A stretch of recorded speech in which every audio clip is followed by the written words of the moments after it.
l'évolution du marché, vous en avez parlé déjà à travers le contexte international, mais est-ce qu'au niveau du contexte national, quelle analyse vous faites? Est-ce que vous êtes satisfait finalement?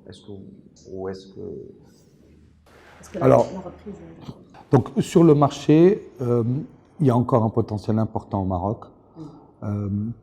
Il y a l'accessibilité aux véhicules avec une marque comme Dacia, pour ne pas la citer, qui est vraiment une belle chose pour le consommateur marocain, parce que je vous assure que quand ils accèdent à Dacia, ensuite ça va devenir des consommateurs d'autres marques, en particulier les miennes, j'aimerais bien, encore une fois, bienvenue, mais ça serait juste que les Marocains aient accès à l'automobile en plus grand nombre. Voilà.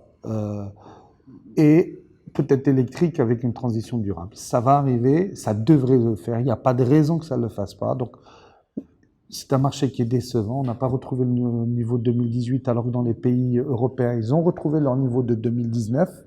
Mais est-ce que c'est pas une question de pouvoir d'achat aussi? Alors, on joue de malchance en réalité. Il y a le Covid, après l'inflation, problème de supply chain, après l'inflation.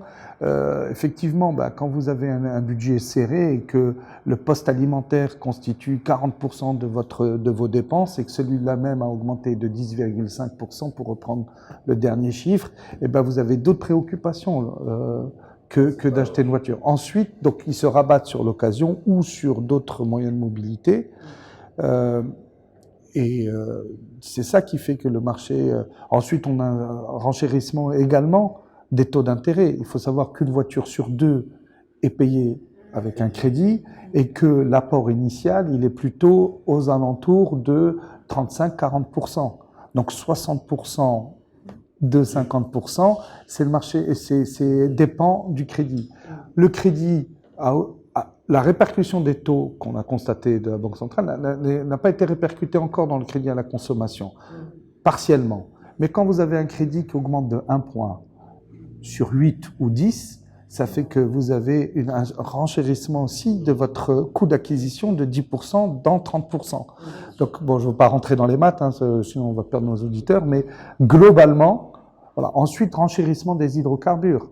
Quand on a, pour une offre accessible, etc., les gens pensent à leur budget complet. Donc, on joue de malchance. Ça devrait revenir en 2024, pardon. Là, je commence à être vieux. 2024, ça devrait revenir. Les taux se stabiliser. C'est comme si on revenait à la normale, mais les prix ont augmenté également. Donc voilà, le marché est un peu décevant, mais pas pour le premium. Alors qu'en est-il des perspectives, au moins d'ici la fin de l'année?